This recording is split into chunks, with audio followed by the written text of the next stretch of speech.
Intel appears to be doubling down on its key research and development sites in Oregon, with plans to spend billions of dollars expanding its computer chip factories in Washington County. I'm Elliot Njus, and this is Beat Check with the Oregonian. Mike Rogoway, who covers the tech industry for the Oregonian and OregonLive, broke the news of Intel's plans earlier this month. He's here today to talk about the company's big investment in Oregon and the challenges ahead for Intel, which happens to be the state's biggest corporate employer. Mike, welcome to the show. Thanks, Elliot. So how did Intel's expansion plans come to light? So we'll go back in time a little bit to the last legislative session, eager to cash in on some of the federal $52 billion in federal CHIPS Act money that Congress approved last year, and eager to restore Oregon's leadership in the chip industry, which is one of Oregon's economic anchors. Lawmakers passed about $500 million in incentives for the industry. And that included $250 million in grants and loans, direct subsidies to the industry.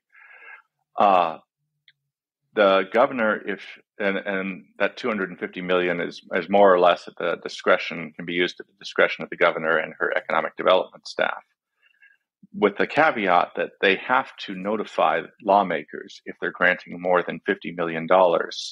They have to give to one company, they have to give the legislature 30 days notice. And in theory, the legislature could come back in session and get in and turn that down and say, no, governor, you can't do this. As a practical matter, that's not likely to happen, but it's a safeguard built into the legislation. So anyway, lawmakers got that notice from the governor that she was at the very end of last month, at the very end of July, that she was preparing to award this $90 million incentive to Intel. But it didn't really say anything about what was in there, and we saw that too. So immediately I called the Oregon Department of Environmental Quality and the Hillsborough Planning Department to see if they had any information about what Intel was going to use this $90 million for. The planning department hadn't gotten any submissions or any pre-application conferences or anything, any indication of what Intel might be thinking. But the Department of Environmental Quality had. They had quietly in July, Intel had submitted an 1,100-page filing detailing a major expansion to its D1X research factory in Hillsborough. There's been 3 phases to that. This would be a 4th phase, what Intel calls Mod 4. And then they also had an upgrade to one of the older factories at Intel's original campus in Aloha. D1A is what it's now called. And so that clued us in that something big was indeed afoot. You don't put together an 1,100-page environmental filing unless you're planning something major. And certainly a Mod 4, 4th phase to this D1X research factory near Hillsborough Stadium, that would be at minimum a multi-billion-dollar project. And what do we know about what they have planned? What's detailed in these 1,100 pages? Well, that's a good question. They're really focused on the environmental side of things because it is an application for environmental permitting. And so it's a little vague on the specifics. There are no architectural drawings or things like that in there. There are a couple telling things in there. One is it gives us some hint as to Intel's timetable. They talked about components being manufactured for the project between 2025 and 2028. So it suggests that the timing of the project is probably a couple years off yet, which isn't strange. In prior phases that had been, we had some advance notice before Intel started, because with a major project like this, ramping up construction takes a while, and the actual construction process takes years. So that time frame sort of fits. What was most interesting was that Intel described a major increase in the pollutants associated with the project. Greenhouse gases, the threshold for the greenhouse gases they'd be allowed to emit under the new permit would double, and many other pollutants would increase substantially, or could increase substantially as well. What's not clear as we read it is whether or not that's because Intel is making a massive expansion in its production capacity and its output at these facilities, or whether it's changing its manufacturing technology in some way that requires more pollutants, or whether it is that this moves Intel into the permit would move Intel into the category of a major source for pollutants under federal guidelines. And it may be something related to that the permit threshold just goes up with that. And so those are things we haven't been able to discern yet, and may not until the permitting process moves further down the road. And outside of these sort of bureaucratic channels, Intel has said very little about these plans, right? Yeah, that's true. Intel didn't really have anything to say about our initial report. But then their vice president for government affairs, a week later, put out a little essay on the company's website celebrating the anniversary of the Federal CHIPS Act. That's the $52 billion that we mentioned earlier. And he mentioned big projects that Intel plans in Arizona, Ohio, and also Oregon. And Intel hadn't disclosed that publicly before, but it was like 11 paragraphs down in his little essay. And so we called Intel and said, well, what's up with this? And it's a weird way to announce a massive expansion, is 11 paragraphs down into an essay, deep on the company's website. And they said, this is a proposal. This is something we're looking to do, but we're not ready to formally announce it yet. It may be that they figured the cat was out of the bag after our article, and they felt there's no sense in pretending they don't plan this. It may also be that there's some variables that we haven't seen yet, or that we're not privy to, that might suggest whether or not that may have some bearing on whether or when Intel proceeds. It may have something to do with Federal CHIPS Act funding. It may have something to do with Oregon's own incentives, or it may have something to do with Intel's own business prospects. Speaking of those big new factories elsewhere, those factories that Intel has announced in Ohio and Arizona are much, much bigger than what's proposed here in Oregon. Those are where the company plans to churn out chips at a sort of massive scale to power many of the world's PCs and servers. What is the role that Oregon's facilities play in Intel's manufacturing process? Yeah, so Intel is in the process of this massive building boom. They will, with government support in the United States, federal subsidies as well as state subsidies in Arizona and Ohio, and then huge subsidies from the European Union and from Israel. Intel is building new factories in all those locations, and these run about $10 billion a piece. The Intel in the chip industry calls these wafer fabrication plants, or fabs. So they have these fabs, 2 in Arizona, 2 in Ohio, and 1 each in Germany and Israel. These are the high volume manufacturing sites. This is where Intel turns out, as you say, the mass quantities of their chips. Here in Oregon, Intel does make those chips as well, but they make the first iteration of it. It's where they develop their manufacturing process. And semiconductor manufacturing, each step forward, each advance in semiconductor manufacturing is an extremely complicated process. Historically, that's because the features on computer chips have been so incredibly tiny, some of them are near the atomic scale, that it takes a lot of effort, many years of development, and then a year or two of perfecting the process once you settle on a particular path to turn them out.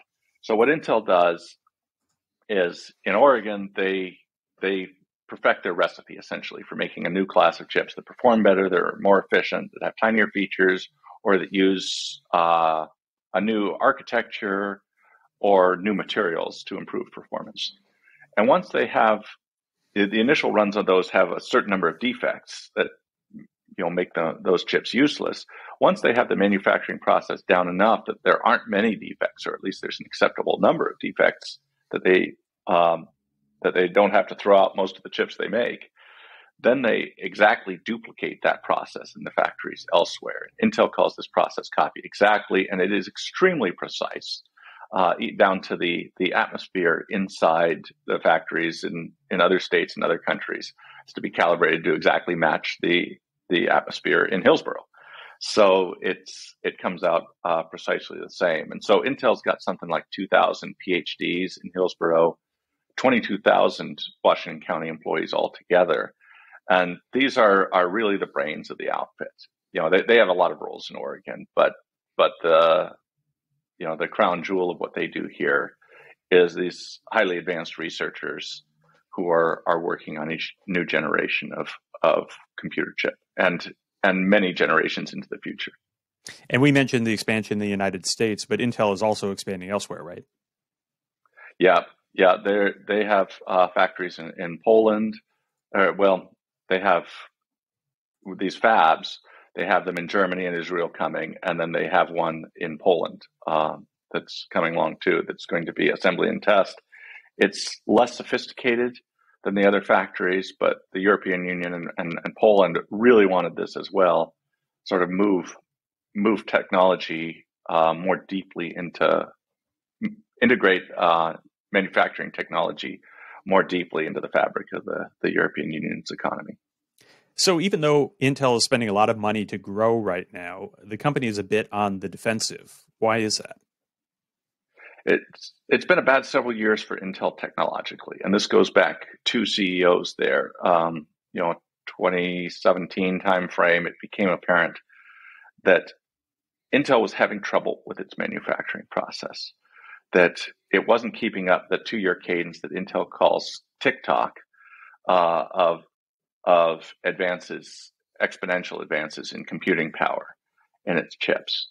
And there are various explanations for why it failed. Part of it was probably around the choice of manufacturing technology it used.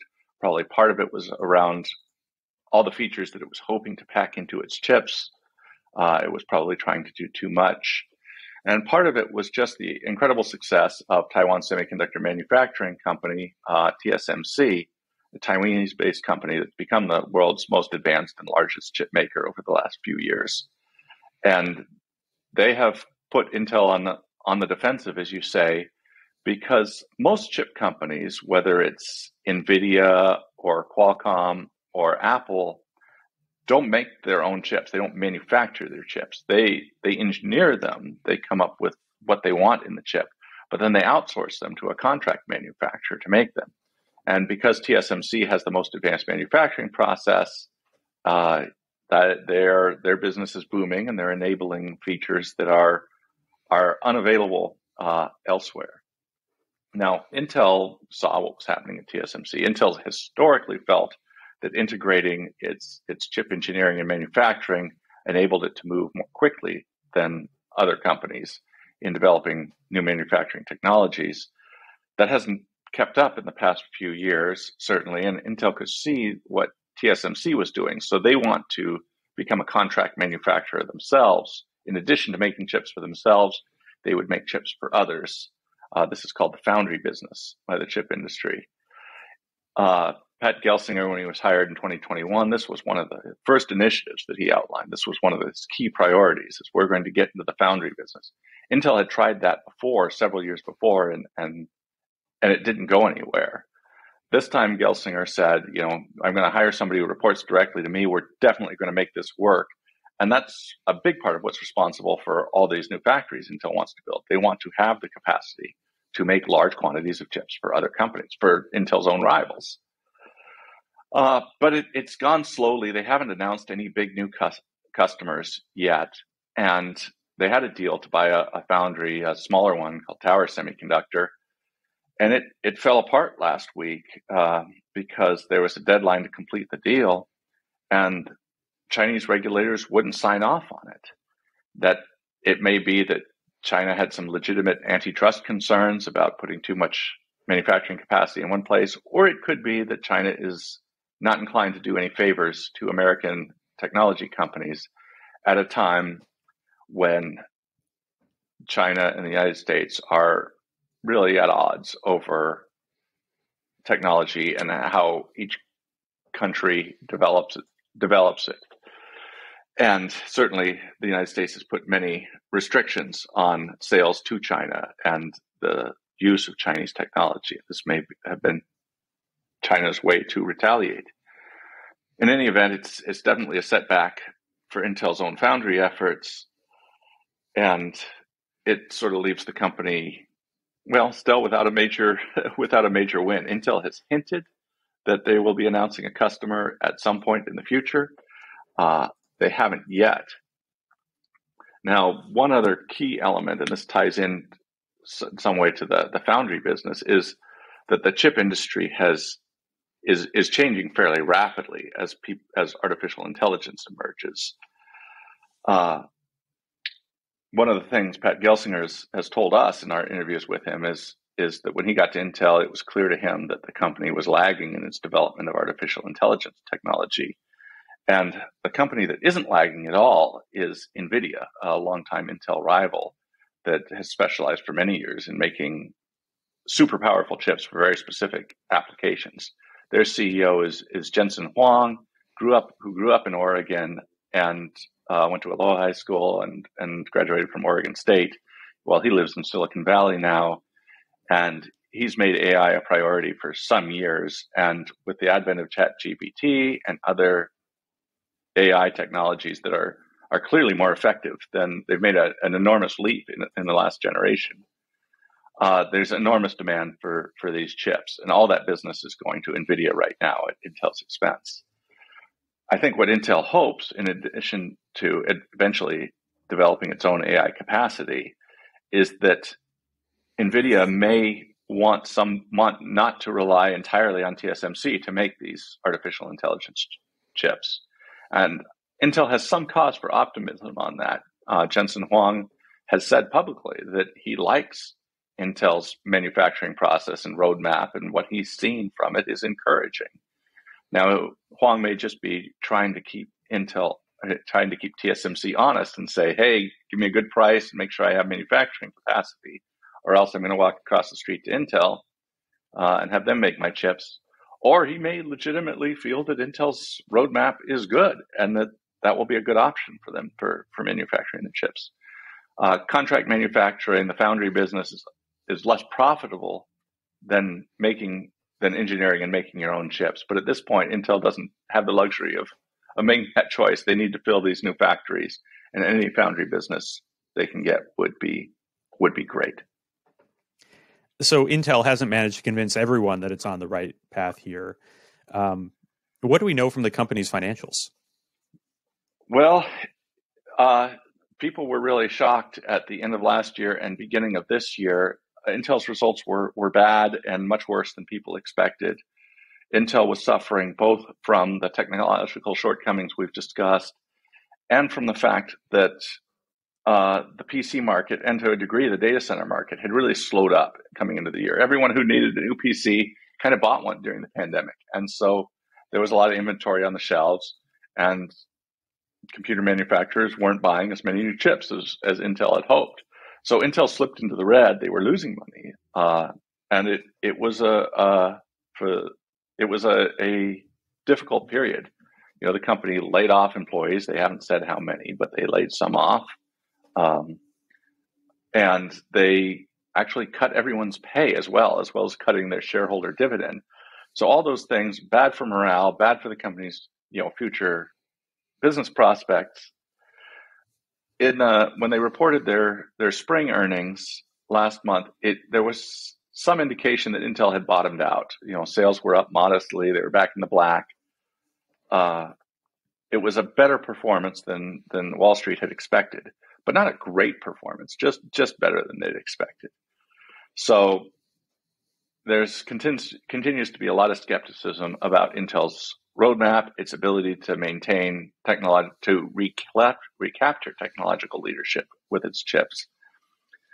But Intel did say that it was going to give stock grants to employees to compensate them for the pay cuts it made earlier this year. Some employees I talked to interpreted that as a sign of confidence in the company's second half prospects. that they feel they're in a position to start paying employees back for the losses they took at the beginning of the year. So there are some, as Pat Gelsinger likes to say, green shoots emerging. But at this point, Intel's future is, it's still, the company isn't in abysmal shape, but the idea of it reclaiming a commanding position, appears fairly bleak. Just this past week, there have been some positive indications about Intel's roadmap that perhaps it's delivering some of what it had promised from its forthcoming generations of technology, what they call, I believe, Intel 4. They've changed the way they name their chips, and it's gotten very confusing. But I believe they call it Intel 4. I think there is some feeling that those are comparable in terms of their capabilities to what TSMC is offering. That would be a very positive sign for Intel. So Intel is trying to dig its way out of a technological hole. It is spending many billions of dollars, trying to ramp up its research and development and its manufacturing, trying to explore these new lines of business in contract foundry chip manufacturing. For Oregon and for Oregonians, how much is riding on Intel's success? It's difficult to overstate Intel's importance to Oregon's economy. Not only are they the state's largest corporate employer, as we said, with 22,000 employees, but there's an enormous ecosystem of contractors that install and service their equipment. Beyond that, every time they build a new factory, they summon thousands of construction workers, contractors, pipe fitters, electricians to build out these enormous facilities, these multi-billion-dollar facilities. So semiconductors are Oregon's largest export. Most of that is Intel. This is our industry. We talk about the Silicon Forest. It's invisible to Oregonians.